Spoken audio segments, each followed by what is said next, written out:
bagi mereka yang nak buang kesan toksik dalam badan, ada yang takut vaksin itu baru-baru ni, pandemik yang bukan vaksin, untuk wabak yang bukan wabak, COVID yang hanya sesama coronavirus.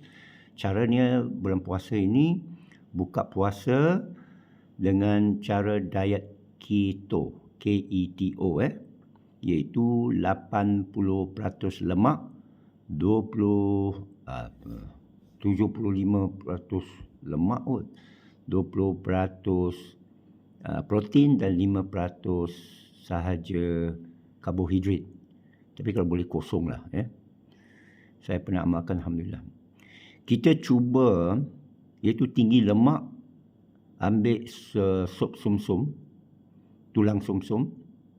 Kalau kat Thailand murah je, RM2, RM2. Sini 20, 30, 40, 50 ringgit.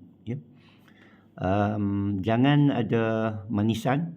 Bila buka puasa, jangan ada manisan. Sirap, manisan, jangan. TO pun TO kosong. Kopi O pun brew kosong. Atau sesiapa yang tak makan selama 3 hari, itu sebaik-baiknya buang toksin dan betulkan neuron kepala otak kita balik. Mana buka puasa hanya dengan cairan saja, sup sumsum tadi. Tapi lepas 3 hari tak makan, tiba nak makan balik, lebih baik ambil cuka apple dengan baking soda.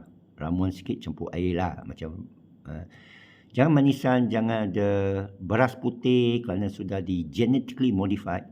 Jangan ada tepung pun genetically modified. Jangan ada ni apa-apalah kuih-kuih yang buat daripada tepung. Apa benda yang proses? Gula yang proses, tepung yang proses, mi, dan orang rumah tu kena ikat. Bukan awak yang kena ikat. Saya tengok ada orang dia disiplin lelaki, tapi bila mak dia ke orang rumah dia keluar dari dapur ke, mi goreng habis. Ini saya tak tahulah, dah diprogram. Tapi kalau anda serius nak betulkan neuron, autophagy, awak boleh Google. Seorang profesor Jepun dekat 10 tahun dulu menang hadiah Nobel kerana dia dapati bila sel tak makan selama 70 jam, dia akan makan sel yang kanser, yang toksik, yang dah rosak. Jadi kita boleh betulkan balik. Tengok, betulkan balik badan kita sini. Jadi insyaAllah bersama-sama kita amalkan bulan puasa ini. Boleh mula dari sekarang. Bila kita tak makan, hanya ada lemak, kita tak ada lapar. Kita hilang lapar. Dan kita makan sikit aja. Akan rawat. Makan sekali sehari. 1 meal a day. Omat. Lepas tu, 1 meal 2 days.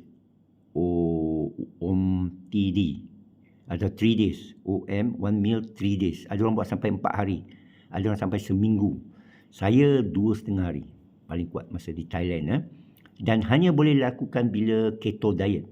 Hilang kelaparan. Puasa 6 dulu. Dekatlah 7-8 tahun dulu. Saya mula diet keto.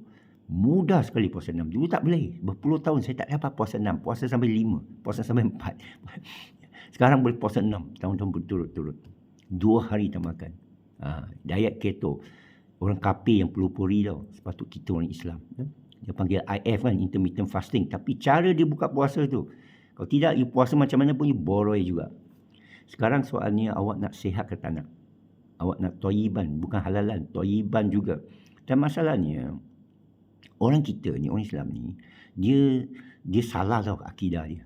Dia kata bab ini dia takdir, tawakal lah. Cucuk aku tawakal. Itu salah tu. Kamu buat benda salah, kamu nak tawakal. Tak boleh. Awak makan benda toksik, benda genetik GMO, lepas tu awak kata nak tawakal. Itu agama sesat tu. Itu songsang tu. Termasuk ustaz-ustaz yang cakap macam ni. Itulah, mereka semua cucuk lah. Berapa dos? Saya 0. Assalamualaikum.